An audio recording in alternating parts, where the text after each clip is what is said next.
Sahabat khazanah ilmu langit semua. Nabi Sulaiman adalah seorang nabi dan raja yang saleh. Allah memberi mukjizat kepadanya sehingga dapat memahami bahasa binatang dan menundukkan bangsa jin. Beliau sangat berwibawa dan ditakuti semua anak buahnya.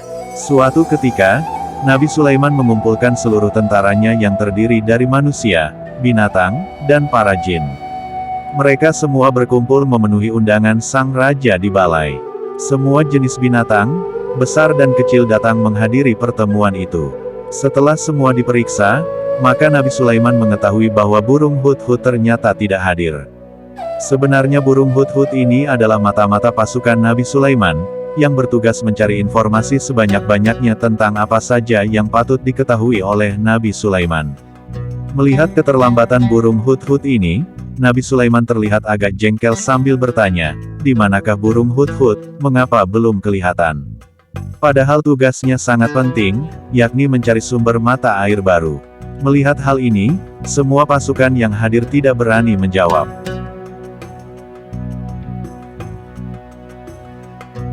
Manakala Raja Sulaiman berhenti bicara, tiba-tiba burung hudhud datang.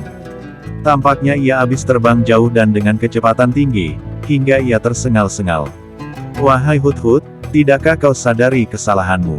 Apakah kau tidak tahu kalau sekarang aku mengadakan pertemuan? Tapi kau datang terlambat. Ampun wahai Nabi Allah. Sesungguhnya aku baru saja mengadakan perjalanan jauh sampai ke suatu negeri yang engkau tidak pernah mengetahuinya. Negeri ini bernama Kerajaan Saba. Kerajaan ini diperintah oleh seorang wanita. Keadaan negeri ini sangat makmur. Namun sayang, mereka menyembah matahari," kata burung hudhud menceritakan pengalamannya. Tetapi Nabi Sulaiman tidak serta-merta mempercayai kabar tersebut. Untuk membuktikan kebenaran dari ucapan burung hudhud, Nabi Sulaiman menuliskan surat, dan meminta burung hudhud untuk mengirimkannya kepada sang ratu penguasa negeri Saba yang bernama Balqis. Karena untuk bisa sampai ke negeri Saba, burung hudhud harus menerjang hembusan angin yang sangat kencang. Maka burung hudhud meminta kepada Raja Sulaiman untuk membungkus surat itu dalam sampul emas yang tahan terhadap angin. Dan akhirnya terbanglah burung hudhud menuju negeri Saba.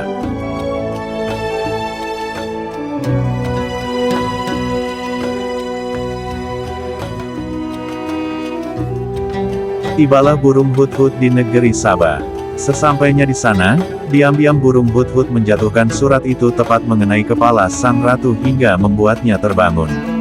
Ia membuka sampul surat itu dan membacanya. Surat ini dari Sulaiman dan sesungguhnya surat berbunyi, "Dengan nama Allah, Maha Pemurah dan Maha Penyayang.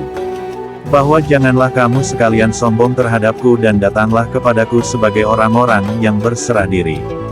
Quran Surat An-Naml, 30-31. Itulah kalimat awal pembuka yang ditulis Sulaiman. Selanjutnya sang raja menambahkan untuk mengajak Ratu Balqis untuk masuk Islam dan menghentikan cara ibadah menyembah matahari. Setelah membaca surat itu, Ratu Balqis mengadakan pertemuan dengan para menterinya, untuk membicarakan bagaimana menghadapi sikap raja lain yang berani mencegah kerajaan Saba menyembah matahari. Semua itu diperhatikan oleh burung hudhud tanpa tertinggal sedikit pun, dan ia jadikan sebagai bahan laporan untuk Raja Sulaiman.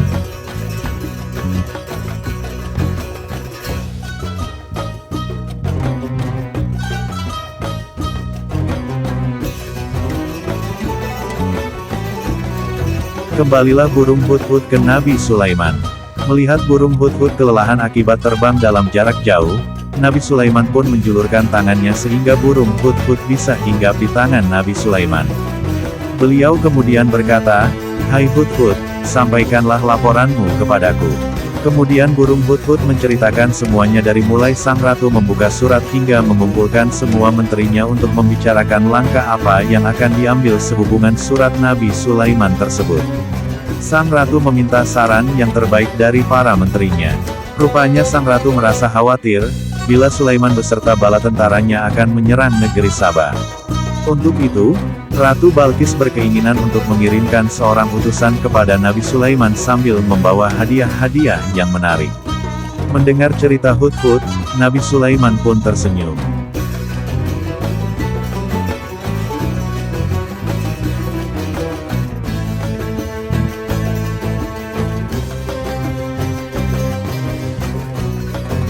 Akhirnya utusan dari negeri Saba pun pergi ke kerajaan Sulaiman. Utusan itu disambut dengan ramah tamah oleh Nabi Sulaiman.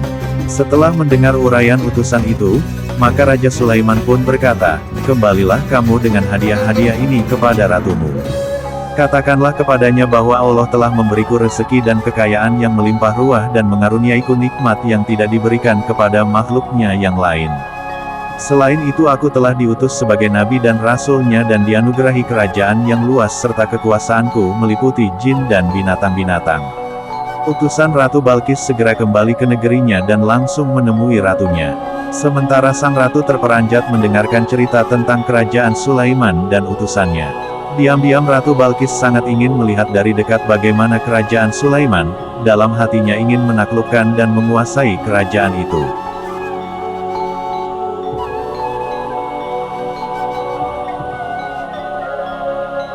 Pada saat yang ditentukan, Ratu Balkis membawa laskarnya yang terpilih. Mereka berangkat menuju kerajaan Sulaiman. Sementara itu mata-mata kerajaan Sulaiman yang terdiri dari para jin memberitahukan kepada sang raja bahwa tak lama lagi Ratu Balkis akan datang bersama laskar pilihannya. Maka Raja Sulaiman mengumpulkan para jin dengan maksud memberi tugas penting. "Siapa yang bisa memindahkan singsana Ratu Balkis?" tanya Nabi Sulaiman. "Saya sanggup memindahkannya, sebelum Tuan berdiri dari tempat duduk," jawab Jin Ifrit. "Kalau saya sanggup memindahkannya sebelum mata Tuan berkedip," kata orang saleh dari kaum Nabi Sulaiman. Pada saat itu juga singgasana Ratu Balkis sudah berada di depan Nabi Sulaiman. Melihat hal itu, Nabi Sulaiman langsung bersungkur sujud dan bersyukur kepada Allah atas kekuasaan Allah yang telah diperlihatkan kepadanya.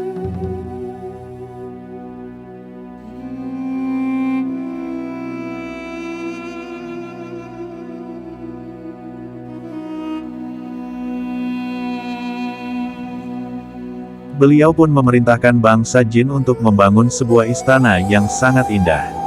Lantainya terbuat dari kristal bening. Dindingnya dari kayu cendana yang harum. Atapnya terbuat dari kaca sehingga cahaya matahari dapat dibiaskan menjadi 7 warna. Beliau memerintahkan agar pembangunan istana itu diselesaikan sesegera mungkin sebelum Ratu Balkis datang. Tak lama kemudian, tibalah Ratu Balkis di kerajaan Sulaiman. Ia menyarankan agar para laskar yang mengawalnya cukup berhenti di luar kota untuk menjaga hal-hal yang tidak diinginkan. Ratu Balkis hanya dikawal beberapa orang pembesar memasuki istana Raja Sulaiman. Ia benar-benar takjub dengan kemegahan dan kemewahan kerajaan tersebut. Berkali-kali mulutnya berdecak kagum dan kepala bergeleng-geleng. Ratu Balkis dipersilahkan duduk di singgasana yang telah dipersiapkan.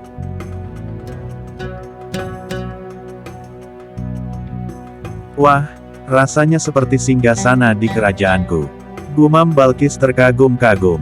"Benarkah?" tanya Raja Sulaiman. "Iya, ini benar-benar persis seperti singgasanaku. Ketahuilah bahwa singgasana ini memang benar-benar milikmu. Singgasana ini kupindahkan kemari sebelum engkau datang," Nabi Sulaiman menjelaskan. Ratu Balkis semakin heran dengan kemukjizatan Sulaiman. Akhirnya di saat itulah dia menyatakan beriman kepada Allah dan meninggalkan cara lama, yakni kebiasaan menyembah matahari. Mendengar pernyataan ini, Raja Sulaiman senak hatinya. Ia lalu mengajak Ratu Balkis berkeliling-keliling istana. Lagi-lagi Ratu dibuat takjub ketika memasuki lantai kaca yang dikiranya air, sehingga ia buru-buru mengangkat gamis baju panjangnya.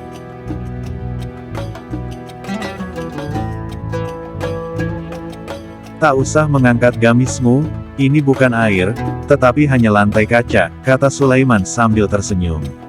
Semenjak itulah antara kerajaan Saba dan kerajaan Sulaiman bekerja sama dengan baik, karena seiman, seagama.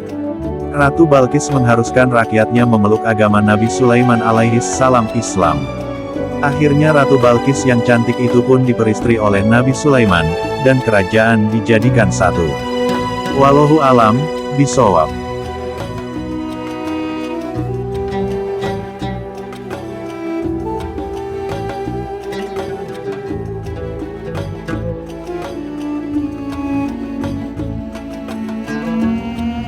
Terima kasih udah pantang terus di channel Khazanah Ilmu Langit.